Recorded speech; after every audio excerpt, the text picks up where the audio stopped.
এই কোরআন যেই উম্মতের উপর নাজিল হয়েছে সেই উম্মত হলো শ্রেষ্ঠ উম্মত। এই কোরআন যেই ভাষায় নাজিল হয়েছে শ্রেষ্ঠতম ভাষা হচ্ছে আরবি ভাষা। পৃথিবীতে একমাত্র একক ভাষা যেই ভাষার স্বকীয়তা, যেই ভাষার স্বতন্ত্রতা, যেই ভাষার স্থিরতা, যেই ভাষার অপরিবর্তনশীলতা বিদ্যমান, সেটা হচ্ছে একমাত্র আরবি ভাষা। শান্তি প্রাপ্তির লক্ষ্যে শ্রবণ করার তৌফিক দান করুন, আমিন। আমরা কম বেশি রাসূলের জীবনী, জন্মবৃত্তান্ত, ঘটনা এ সম্পর্কে আমরা অনেকে বই পুস্তক পড়েছি।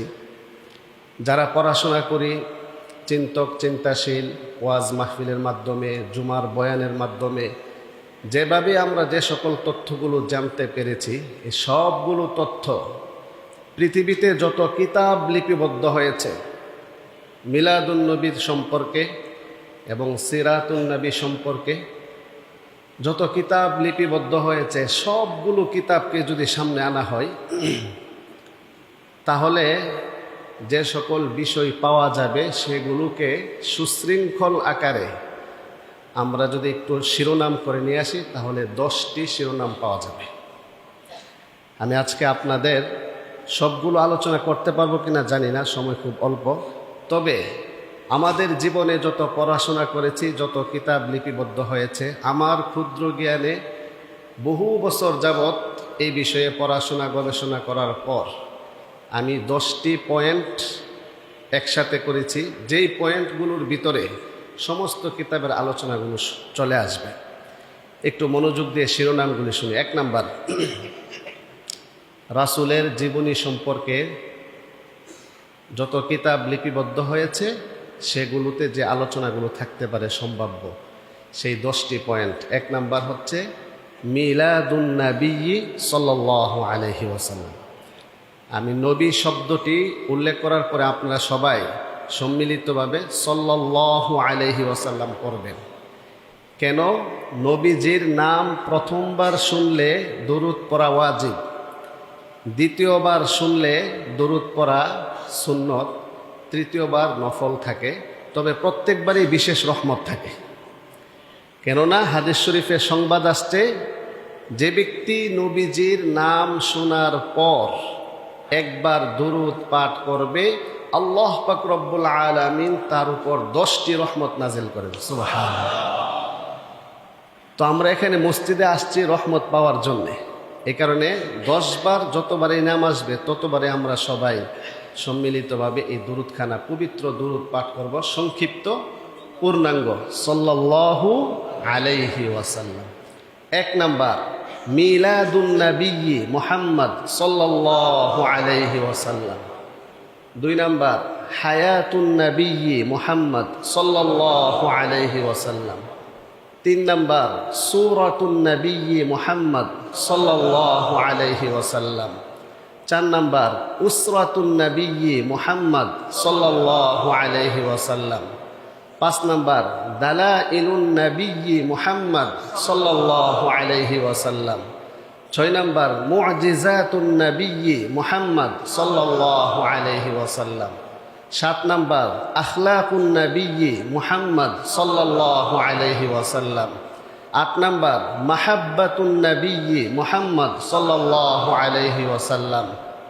9 নাম্বার আলামাতু মাহাব্বাতিন নবী মুহাম্মদ সাল্লাল্লাহু আলাইহি ওয়াসাল্লাম। 10 নাম্বার সর্বশেষ তিনি চির বিদায় নিয়ে চলে যান, ওয়াফাতুন নবী মুহাম্মদ সাল্লাল্লাহু আলাইহি ওয়াসাল্লাম। কয়টি পয়েন্ট বললাম? 10টি পয়েন্ট। আসুন এবার আমরা একটু বিস্তারিত ব্যাখ্যায় যাই। মিলাদুন নবী শব্দটি সকলের কাছে পরিচিত, সুস্পষ্ট, সমাদৃত, সকলের কাছে এটা মাশহুর, প্রসিদ্ধ। কিতাবে, পত্র পত্রিকায়, সরকারি ছুটিতে শব্দটি 3 ভাবে উচ্চারিত হয়। 3টা শব্দ শোনা যায় ইলেকট্রিক মিডিয়া, বিভিন্ন মিডিয়া, ইউটিউব, ফেসবুক সহ সব জায়গায় 3 ধরনের শব্দ। 1 নাম্বার হচ্ছে মিলাদুন নবী। 2 নাম্বার একটি শব্দ আছে ঈদে মিলাদুন নবী।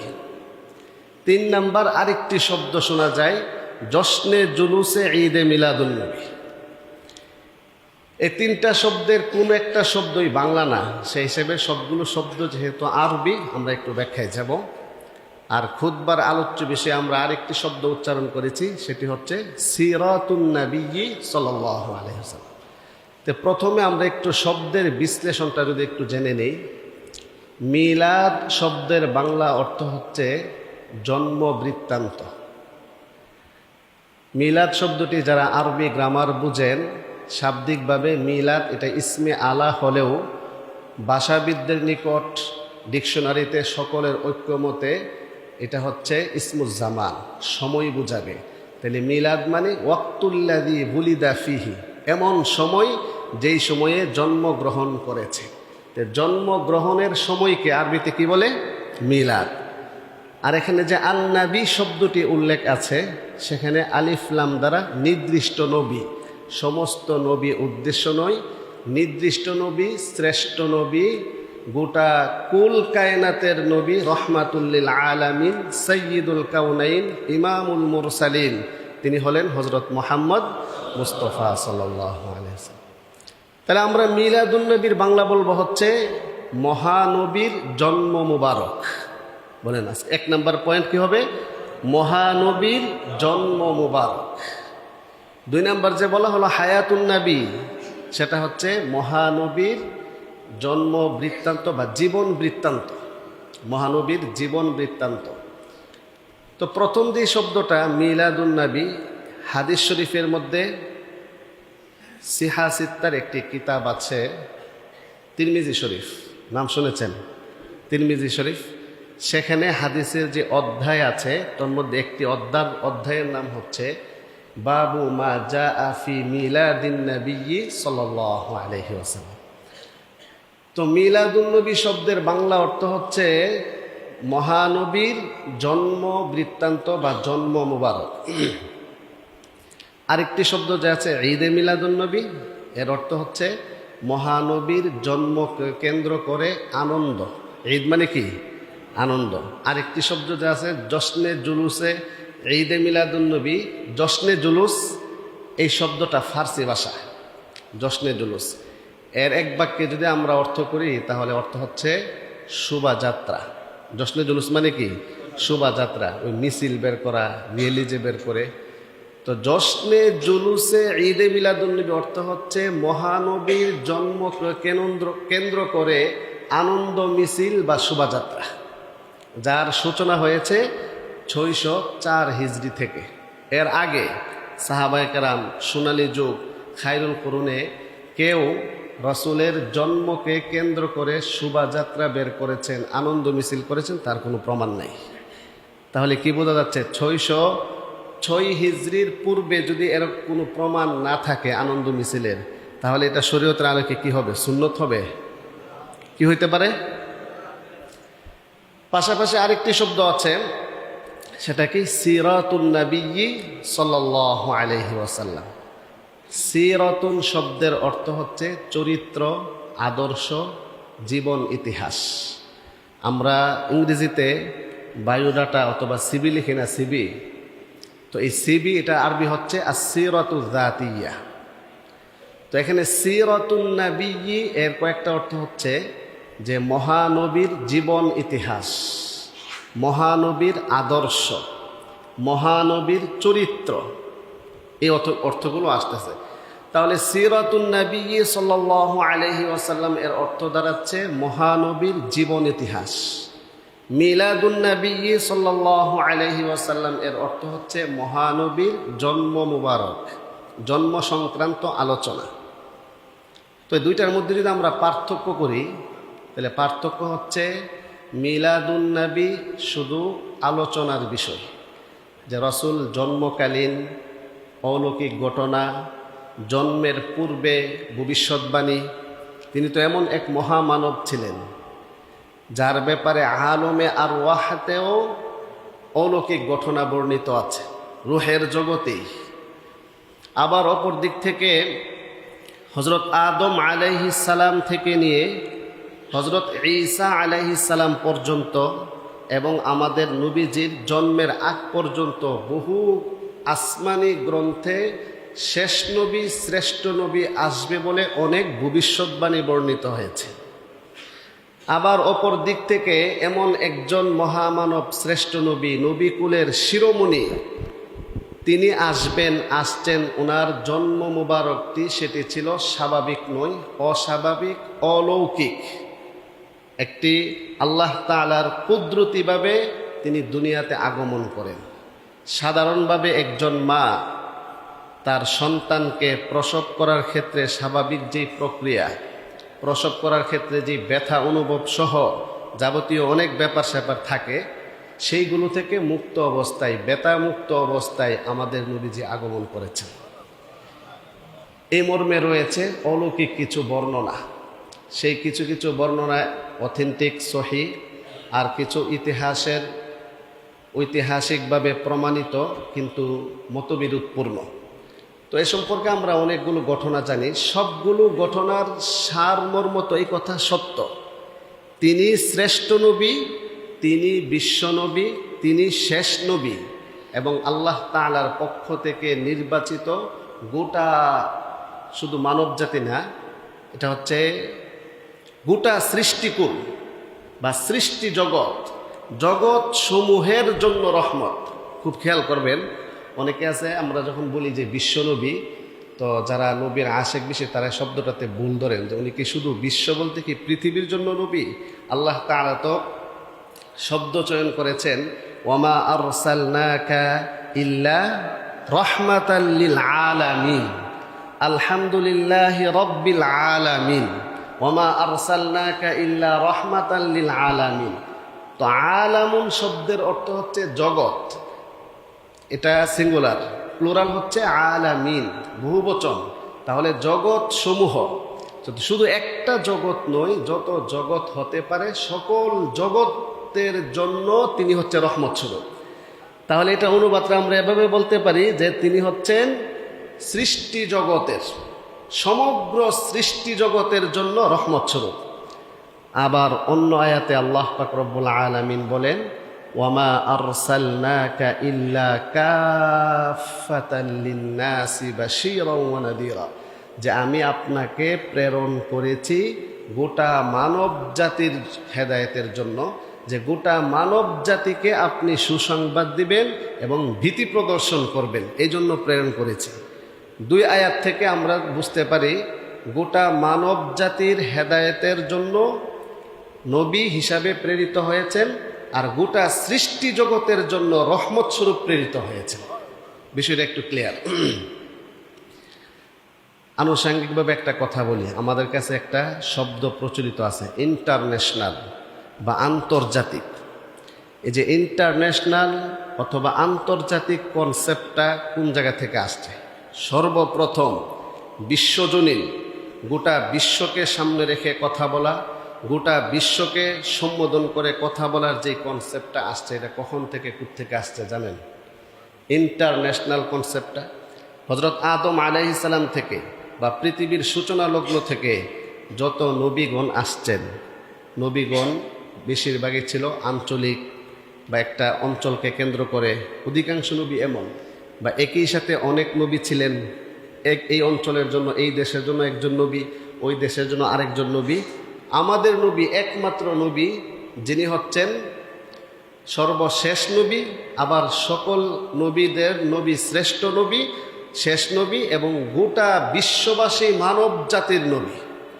এই জন্য মহাগ্রন্থ আল কোরআন ছাড়া আল্লাহ পাক রব্বুল আলামিন কোরআনে কারিমে যে সকল শব্দ চয়ন করেছেন, এই শব্দগুলা বিশ্বজনীন। খেয়াল করেন, ইয়া আইয়ুহান নাস, গোটা মানব জাতি। তাহলে পৃথিবীতে একদম আফ্রিকার জঙ্গলেও যদি একজন মানুষ থাকে, আর অ্যান্টার্কটিকার মধ্যেও যদি একজন মানুষ থাকে, সে মানুষ কিনা? তাহলে এই সম্বোধনের ভিতরে আসছে কিনা বলেন? ইয়া আইয়ুহান নাস, হে মানব জাতি, ইন্নী রাসূলুল্লাহি ইলাইকুম জামিআ, আমি আল্লাহ তাআলার পক্ষ থেকে তোমাদের জন্য, তোমাদের সকলের জন্য প্রেরিত রাসূল। তাহলে উনি কি শুধু মুসলিমদের নবী না, গোটা মানব জাতির নবী? তো আমাদের মাঝে প্রচলন আছে কি, মোহাম্মদ তো হচ্ছে মুসলমানদের নবী, তো হিন্দুদের নবী কি আরেকজন? খ্রিস্টানদের নবীকে আরেকজন, উনি তো শেষ নবী, ওনার পরে তো আর কোনো নবী আসবে না। অতএব উনি হচ্ছে গোটা মানব জাতি, সমস্ত মানুষের নবী।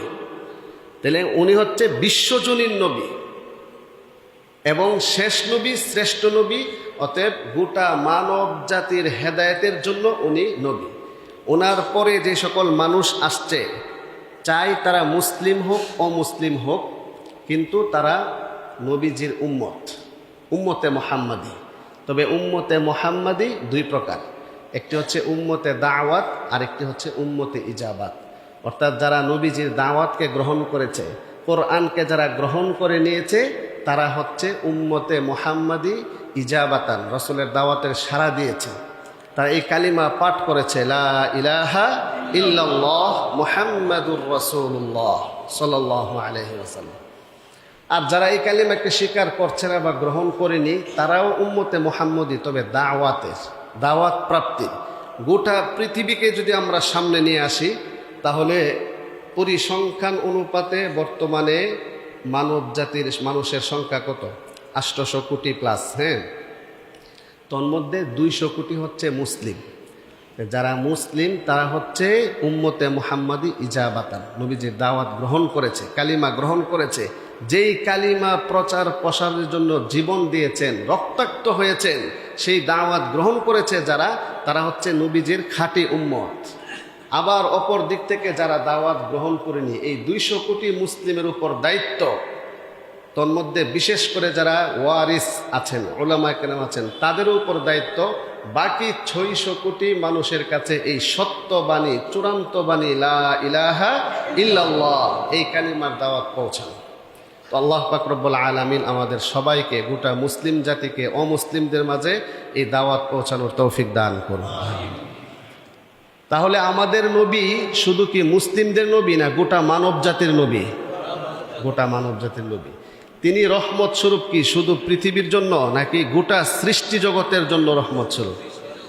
তাহলে আমাদের নবী, আমরা এমন নবী পেয়েছি যিনি গোটা সৃষ্টি জগতের রহমত স্বরূপ। আমরা এত সৌভাগ্যশীল হয়েছি যে আল্লাহ তাআলা আমাদেরকে শেষ নবীর উম্মত বানিয়েছেন, যিনি হচ্ছেন গোটা সৃষ্টি জগতের জন্য রহমত স্বরূপ আর গোটা মানব জাতির হেদায়েতের কারণ। এজন্য আমরা আবারও শুকরিয়া আদায় করি, আলহামদুলিল্লাহ। রাসূলের জন্ম মুবারক, রাসূল এমন এক সময়ে আগমন করেছেন যেই সময়টা, যেই যুগটা ছিল অন্ধকারাচ্ছন্ন। এমন এক সময়ে আগমন করেছেন যেই সময় এমন কোনো অপরাধ সংগঠিত হতো না, এমন কোনো অপরাধ নাই যা সংগঠিত হতো না। এর মধ্যে সবচেয়ে কঠিন, মানবতা বিরোধী, মারাত্মক ডেঞ্জারাস যে অপরাধ ছিল, যে নিজের কন্যা সন্তানকে জ্যান্ত পুঁতে ফেলা হতো। একজন মানুষ কি পরিমাণ মানবতাহীন হলে পরে তার গর্ভে আসা সন্তান কন্যা হওয়ার কারণে, মেয়ে হওয়ার কারণে লজ্জিত হয়ে সে না রেখে সেটাকে জ্যান্ত পুঁতে ফেলত। এমন এক জাহিলি যুগের মধ্যে আল্লাহ পাক রব্বুল আলামিন বিশ্বনবীকে প্রেরণ করে অল্প সময়ের মধ্যে সব ধরনের অন্ধকারকে দূরীভূত করেছেন। সুবহানাল্লাহ।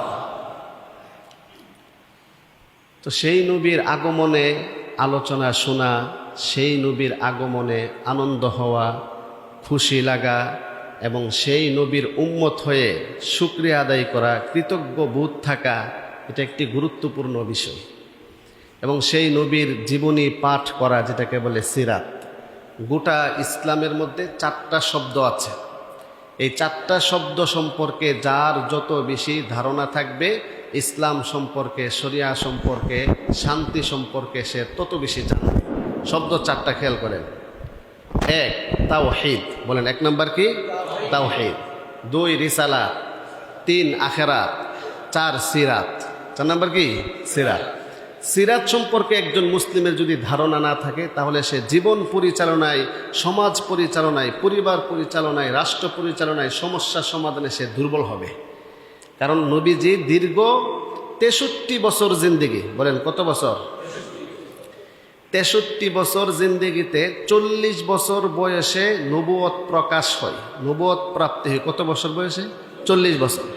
40 থেকে 63 পর্যন্ত দীর্ঘ 23 বছর ধাপে ধাপে বিভিন্ন প্রেক্ষাপটে মহাগ্রন্থ আল কোরআন নাজিল হয়েছে। সুবহানাল্লাহ। এই কোরআন হচ্ছে নবীজির সবচেয়ে বড় এবং সবচেয়ে শ্রেষ্ঠ মুআজিজা। প্রত্যেক নবীকে আল্লাহ তাআলা কিছু মুআজিজা দিয়েছেন, যা দিয়ে তিনি চ্যালেঞ্জ করেন। একটা হচ্ছে দালাইলুন নবুওয়া আর একটা হচ্ছে মুআজিজাতুন নবুওয়া। মুআজিজাতুন মানে হচ্ছে এমন এক অলৌকিক, অস্বাভাবিক, বুদ্ধি বহির্ভূত এমন এক ঘটনা যা মানুষের বুদ্ধি সাপোর্ট করে না, এমন ঘটনা দিয়ে তিনি চ্যালেঞ্জ করেন। যেমন হযরত মূসা আলাইহিস সালাম, ওনার যুগে জাদুবিদ্যার প্রচার প্রসার খুব বেশি ছিল। সেটার মোকাবেলায় আল্লাহ পাক রব্বুল আলামিন ওনাকে একটি মুআজিজা দিয়েছিলেন, লাঠি। সমস্ত জাদুঘরদের সমস্ত জাদুকে নস্যাৎ করে দিয়েছে হযরত মূসা আলাইহিস সালামের লাঠি। এই ঘটনা আপনারা অবশ্যই জানেন। হযরত ঈসা আলাইহিস সালামের যুগটা ছিল চিকিৎসা বিজ্ঞান, মেডিকেল সায়েন্স। চিকিৎসা বিজ্ঞানের মধ্যে এমন কয়েকটা বিষয় ছিল যে বিষয়টার চিকিৎসা তাদের কাছে ছিল না। সেই চিকিৎসার মহা ঔষধ দিয়ে প্রেরণ করেছিলেন হযরত ঈসা আলাইহিস সালাম। ওনার একটা বিশেষ মুআজিজা ছিল। আমাদের নবীজির যুগে সবচেয়ে বেশি যেই জিনিসটা চর্চা হইতো, যেটা নিয়ে মানুষ গর্ব করত, সেটা কি ছিল বলতে পারেন না? সাহিত্য চর্চা। বলেন কি চর্চা ছিল? সাহিত্য চর্চা। আরে বাবারে, এত সাহিত্যিকতাপূর্ণ যে কথায় কথায় কবিতা হয়ে যায়। হ্যাঁ, আর তাদের সবগুলো কথা লেখালেখি মানে একটা বিশাল ব্যাপার। তো সেই যুগের মধ্যে উম্মি নবী, যিনি নিরক্ষর ছিলেন, যার একাডেমিক কোনো পড়াশোনা ছিল না, সেই মহানবীর উপর আল্লাহ তাআলা আসমানি গ্রন্থ আরবি ভাষায় এমনভাবে নাজিল করেছেন, ওই যুগের সকল সাহিত্যিকদেরকে চ্যালেঞ্জ করে তাদের সাহিত্যিকতাকে শেষ করে দিয়েছে। বলেন আল্লাহু আকবার। এই জন্য মহাগ্রন্থ আল কোরআনুল কারীম আরবি ভাষায়। যারাই আমরা কোরআন পড়ি, আপনি যদি একটু খেয়াল করেন, এত চমৎকার সাহিত্যিকতাপূর্ণ, প্রতিটা আয়াতের শেষে এমন ছন্দ মিল। আপনি যেদিকে পড়বেন, সূরাতুশ শামস পড়েন, ওয়াশ-শামসি ওয়া দুহাহা, শেষে কি?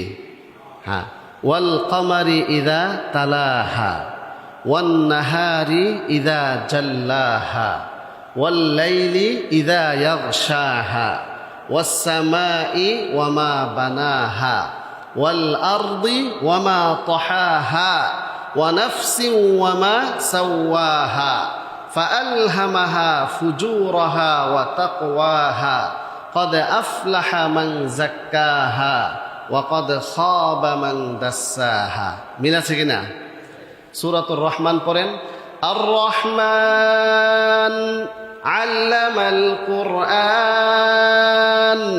খলাকাল ইনসান আল্লামাহুল বায়ান الشمس والقمر بحسبان والنجم والشجر يسجدان والسماء رفعها ووضع الميزان ألا تطغوا في الميزان وأقيموا الوزن بالقسط ولا تخسروا الميزان والأرض وضعها للأنام فيها فاكهة والنخل ذات الأكمام والحب ذو العصف والريحان فبأي آلاء ربكما تكذبان الله أكبر। মিল আছে কিনা বলেন? এত চমৎকার এই কোরআনের তেলাওয়াত শোনার জন্য যেই যুগে নাজিল হয়েছে, রাসূল যখন তেলাওয়াত করতেন, ঘটনা আপনারা জানেন, নিষিদ্ধ করা ছিল, কেউ তার তেলাওয়াত শুনতে পারবে না। যারা নিষেধ করেছিল, নেতৃস্থানীয় যারা, তারাই রাতের অন্ধকারে গিয়ে এই তেলাওয়াত শুনত। সুবহানাল্লাহ। মানে এত সুমধুর ছিল আর এত চমৎকার ছিল। যারা সাহিত্য চর্চা করে, যারা কবিতা আবৃত্তি করে, কবিতা লেখালেখি করে, এরা যখন এমন সাহিত্যপূর্ণ লেখা পায়, এটা তাদের খোরাক। ভাত না খায়, 3 বেলা ভাত না খেয়ে থাকতে পারবে। যদি সে এরকম সাহিত্যিকতার স্বাদ সে পায়। তো ওই যুগের সবাই তো সাহিত্যিক ছিল। কোরআন যখন এইভাবে নাজিল হইতো খুব আশ্চর্যপূর্ণ ছিল, চ্যালেঞ্জ ধর্মী ছিল, বিষয়বস্তুর দিক থেকে চ্যালেঞ্জ, শব্দ চয়নের দিক থেকে চ্যালেঞ্জ, সব দিক থেকে, গ্রামাটিক্যাল দিক থেকে, নাহু সরফ অলঙ্কার শাস্ত্রের দিক থেকেও চ্যালেঞ্জ ধর্মী আল্লাহ প্রদত্ত সন্দেহমুক্ত গ্রন্থ ছিল, যা গোটা মানব জাতিকে চ্যালেঞ্জ করেছে। আল্লাহু আকবার। তো এই জন্য আমাদের নবীর সবচেয়ে বড় মুজিজা কি ছিল বলেন? কোরআন ছিল, মহাগ্রন্থ আল কোরআন। তো এই জন্য হযরত আয়েশা রাদিয়াল্লাহু তাআলা আনহাকে জিজ্ঞাসা করেছিল, মাযা খুলুকুন নবী সাল্লাল্লাহু আলাইহি ওয়াসাল্লাম, রাসূলের আখলাক, রাসূলের চরিত্র কি ছিল? তো একটি বাক্য দিয়ে তিনি জবাব দিয়ে বলেন, খুলুকুহু আল কোরআনুল কারীম, রাসূলের চরিত্র হচ্ছে এই মহাগ্রন্থ আল কোরআন। আল্লাহু আকবার। কোরআনের শুরু থেকে শেষ পর্যন্ত যা তুমি পড়বে সব রাসূলের জীবনে পাবে। তো এই জন্য এমন এক মহাগ্রন্থ আল কোরআন আমরা পেয়ে খুশি না বেজার কোন? এখন খুশি হলে হবে, না পড়লে, এই কোরআন না পড়লে, না শিখলে। এই জন্য আল্লাহ তাআলা আমাদের সবাইকে এই কোরআনের শিক্ষায় শিক্ষিত হওয়ার তৌফিক দান করুন, আমিন। আলোচনা কি ছিল? মিলাদুন নবী, সিরাতুন নবী। তাহলে মিলাদুন নবী আর সিরাতুন নবীর পার্থক্য কি? মিলাদুন নবী হচ্ছে আলোচনার বিষয়, মোটিভেশন হওয়ার বিষয়, তাসজি', উৎসাহিত হওয়ার একটি বিষয়, যেমন এক অলৌকিকভাবে আমার নবীকে প্রেরণ করা হয়েছে আর সেই নবীর উম্মত আমি, এজন্য সবাই পড়ি আলহামদুলিল্লাহ। আর সিরাতুন নবী সাল্লাল্লাহু আলাইহি ওয়াসাল্লাম, যা জন্ম থেকে মৃত্যু পর্যন্ত গোটা জীবন ইতিহাস পুরাটা একসঙ্গে যে জায়গায় আছে তার নাম হচ্ছে কি বলেন? সিরাতুন নবী। যেখানে আপনার জন্ম থেকে মৃত্যু পর্যন্ত প্রতিটা কাজের ক্ষেত্রে সুন্নাহ কি হবে, প্রতিটা কাজের ক্ষেত্রে আমার জন্য মডেল, আমার জন্য আদর্শ কি হবে তার বর্ণনা রয়েছে যেই জায়গায়, সেটাকে আরবিতে বলে সিরাতুন নবী সাল্লাল্লাহু আলাইহি ওয়াসাল্লাম। এ ব্যাপারে আল্লাহ পাক রব্বুল আলামিন কোরআনে কারীমে ইরশাদ করেন, لقد كان لكم في رسول الله أسوة حسنة لمن كان يرجو الله واليوم الآخر। যে রাসূলের মাঝে তোমাদের জন্য রয়েছে উত্তম আদর্শ। বলেন আমাদের জীবন পরিচালনায়, আমাদের লাইফ স্টাইলের মধ্যে আদর্শ কোথায়? রাসূলের মাঝে। আল্লাহ তাআলা ঘোষণা দিয়েছেন আমাদের জন্য, আমাদের নবীজি রাসূলুল্লাহ সাল্লাল্লাহু আলাইহি ওয়াসাল্লাম, ওনার জীবনীর মধ্যে রয়েছে আমাদের জন্য আদর্শ, আমাদের জন্য মডেল। অন্য আয়াতে আল্লাহ তাআলা বলেন, মা আতাকুমুর রাসূলু ফাখুযুহু ওয়া মা নাহাকুম আনহু ফান্তাহু ওয়াত্তাকুল্লাহ ইন্নাল্লাহা শাদীদুল ইকাব। তোমাদের জন্য রাসূল যা নিয়ে আসছেন তা তোমরা গ্রহণ করো, যা আদেশ করেছেন তা তোমরা পালন করো, যা থেকে তোমাদেরকে বারণ করেছেন, নিষেধ করেছেন সেখান থেকে তোমরা বিরত থাকো। জীবনের প্রতিটি ক্ষেত্রে তোমরা আল্লাহ তাআলাকে ভয় করো, সাবধান। তারপরেও যদি উল্টাপাল্টা করো, শুনে রাখো ইন্নাল্লাহা শাদীদুল ইকাব, নিশ্চয়ই আল্লাহ তাআলার শাস্তি হবে খুব ভয়ানক। বলেন নাউযুবিল্লাহি মিন যালিক। তাহলে মিলাদুন নবী, সিরাতুন নবী, সেখানে কিতাবের মধ্যে আরও যে আলোচনাগুলো আসে, রাসূলের বংশ পরিচয়, শ্রেষ্ঠ বংশ, শ্রেষ্ঠ নবী, শ্রেষ্ঠ বংশ, শ্রেষ্ঠ গ্রন্থ। এই কোরআনে কারীম এত শ্রেষ্ঠত্বপূর্ণ যে এই কোরআন যেই জায়গায় নাজিল হয়েছে সেই জায়গা হয়েছে পৃথিবীতে সর্বশ্রেষ্ঠ। এই জন্য পৃথিবীতে সবচেয়ে শ্রেষ্ঠ স্থান মক্কা, মদিনা। এই কোরআন যেই মাসে নাজিল হয়েছে ওই মাস শ্রেষ্ঠ। নাম কি? রমাদান মাস। বলেন কোন মাস? রমাদান মাস। এই কোরআন যেই রাত্রিতে নাজিল হয়েছে ওই রাত্রি হচ্ছে শ্রেষ্ঠতম রাত্রি। নাম কি? লাইলাতুল কদরি। এই কোরআন যিনি নাজিল করেছেন, যার মাধ্যমে নাজিল হয়েছে, তিনিও সর্বশ্রেষ্ঠ ফেরেশতা। নাম কি বলেন? জিবরিল আলাইহিস সালাম। যাচ্ছেন তিনি সর্বশ্রেষ্ঠ মহামানব মুহাম্মাদুর রাসূলুল্লাহ সাল্লাল্লাহু আলাইহি ওয়াসাল্লাম। এই কোরআন যেই উম্মতের উপর নাজিল হয়েছে সেই উম্মত হলো শ্রেষ্ঠ উম্মত। এই কোরআন যেই ভাষায় নাজিল হয়েছে শ্রেষ্ঠতম ভাষা হচ্ছে আরবি ভাষা। পৃথিবীতে একমাত্র একক ভাষা যেই ভাষার স্বকীয়তা, যেই ভাষার স্বতন্ত্রতা, যেই ভাষার স্থিরতা, যেই ভাষার অপরিবর্তনশীলতা বিদ্যমান, সেটা হচ্ছে একমাত্র আরবি ভাষা। তো এই জন্য যেই ভাষায় নাজিল হয়েছে ওই ভাষায় শ্রেষ্ঠ। তাহলে সব দিক থেকে শ্রেষ্ঠ, শ্রেষ্ঠ ফেরেশতা, শ্রেষ্ঠ জায়গায়, শ্রেষ্ঠ মাস, শ্রেষ্ঠ রাত্রি, শ্রেষ্ঠ দিন, শ্রেষ্ঠ জায়গা, শ্রেষ্ঠ উম্মত, শ্রেষ্ঠ নবীর উপর শ্রেষ্ঠ গ্রন্থ নাজিল হয়েছে। এজন্য আমরা সবাই কালিমাতু শুকর আদায় করি, আলহামদুলিল্লাহ। সব দিক থেকে শ্রেষ্ঠ। এখন এই শ্রেষ্ঠ মানুষ আবার আশরাফুল মাখলুকাত, সৃষ্টির সেরা শ্রেষ্ঠ, এই শ্রেষ্ঠ মানুষ যদি এই মহাগ্রন্থ আল কোরআন গ্রহণ না করে, এই কোরআনের বিশ্বাসী না হয়, কোরআন অনুপাতে জীবন পরিচালনা না করে, বিপরীতে শয়তানের কথা অনুপাতে চলে, বলেন তাহলে তার শ্রেষ্ঠত্ব ঠিক থাকে না কেটে যায়? তা আমরা কি আমাদের শ্রেষ্ঠত্ব ধরে রাখতে চাই? তাহলে অবশ্যই আমাদেরকে কোরআনের শিক্ষায় শিক্ষিত হতে হবে, রসুলের দেখানো পথ সিরাতে মুস্তাকিম সহজ পথে চলতে হবে। আল্লাহ তাআলা আমাদের সবাইকে জীবনের প্রতিটা ক্ষেত্রে, লাইফ স্টাইলের ক্ষেত্রে নবীজির সুন্নাহকে অনুসরণ করার তৌফিক দান করুন। সূরাতুন নবী সাল্লাল্লাহু আলাইহি ওয়াসাল্লাম, আপনি যদি হাদিসের একটি কিতাব আছে শামাইলে তিরমিজি, নাম শুনছেন? শামাইলে তিরমিজি, যারা পড়াশোনা করেন এই কিতাবটি পড়বেন, কিনবেন। সেখানে 5 to 5 সবগুলো রাসূলের চেহারা মুবারক কেমন ছিল, চুল মুবারক কেমন ছিল, চোখ মুবারক কেমন ছিল, গালগুলো কেমন ছিল, আকৃতি অবয়বটা কেমন ছিল, রাসূলের হাত মুবারক কেমন ছিল, তিনি কিভাবে হাঁটতেন, কি পোশাক পরতেন, স্ত্রীদের সাথে কেমন আচরণ করতেন, সব কিছুর বিস্তারিত বর্ণনা রয়েছে। রাসূলের মাথা থেকে পা পর্যন্ত দেখতে কেমন, গোটা অবয়বের বর্ণনা রয়েছে যে কিতাবে, তার নাম হচ্ছে শামাইলে তিরমিজি। এজন্য আমাদের পড়া উচিত। বিশেষ করে আমাদের মা বোনদেরকে, যাদের বাচ্চা কনসেপ্ট হয়, তারা যদি শামাইলে তিরমিজি পাঠ করে, রাসূলের অবয়বের বিষয়গুলো পাঠ করে, আর মনে মনে এভাবে ভাবে, আল্লাহ তুমি আমার সন্তানটাকেও এমন একটি সুন্দর আকৃতিতে দান করো, তাহলে মুহাদ্দিসিনে কেরাম লেখেন আল্লাহ তাআলা তাকে সুন্দরতম একটি সন্তান দান করবে। সুবহানাল্লাহ। এজন্য শামাইলে তিরমিজি আমরা সবাই পড়ব ইনশাআল্লাহ। রাজি আছি ইনশাআল্লাহ? এটা হচ্ছে সূরাতুন নবী, রাসূলের অবয়ব সম্পর্কে বর্ণনা।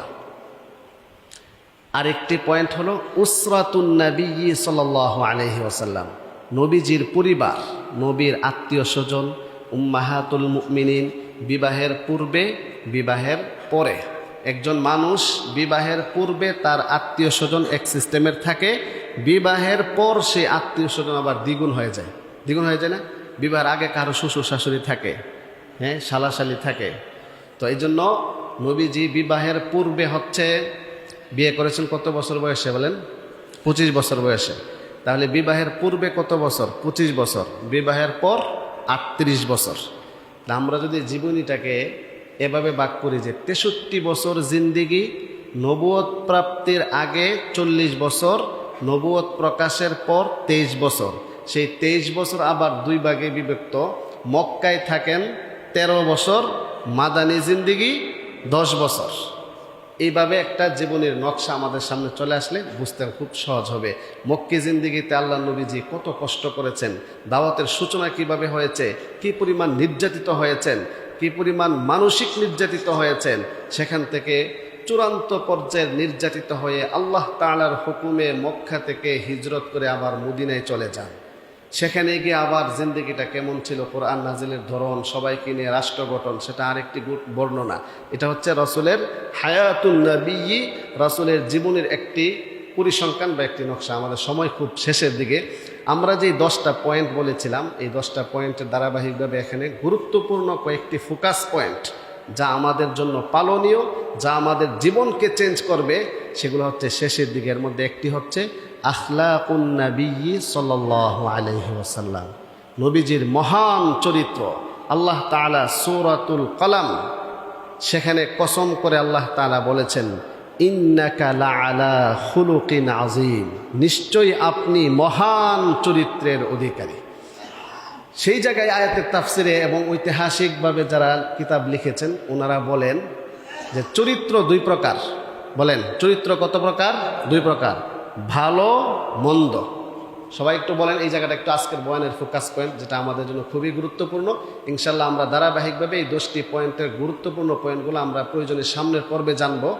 আখলাকুন নবী, নবীজির আখলাক, নবীজির চরিত্র কেমন ছিল, যে আল্লাহ তাআলা বলতেছেন ইন্নাকা লা আলা খুলুকিন আযীম, নিশ্চয়ই আপনি মহান চরিত্রের অধিকারী। তাইলে চরিত্র দুই প্রকার, ভালো মন্দ। ভালো চরিত্র তিন প্রকার। বলেন ভালো চরিত্র কত প্রকার? তিন প্রকার। এক, সৎ চরিত্র। দুই, উত্তম চরিত্র। তিন, মহান চরিত্র।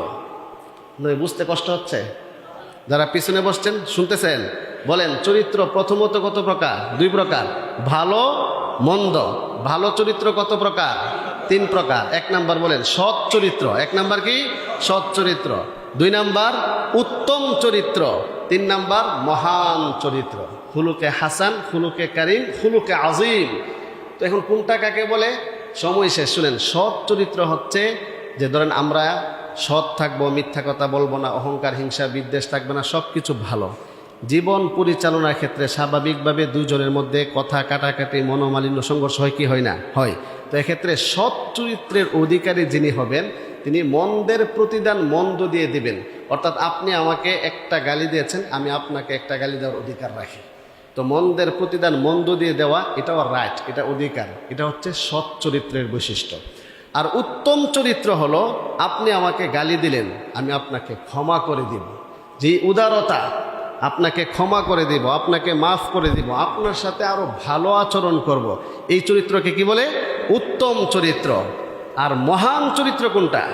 মহান চরিত্র, আপনি আমাকে গালি দিয়েছেন, আমি আপনাকে ক্ষমা করে দিব, আপনাকে সেবা করব, আপনাকে উল্টা হাদিয়ে দিয়ে আপনার কাছে ক্ষমা চেয়ে আপনার চরিত্রকে চেঞ্জ করে দিব।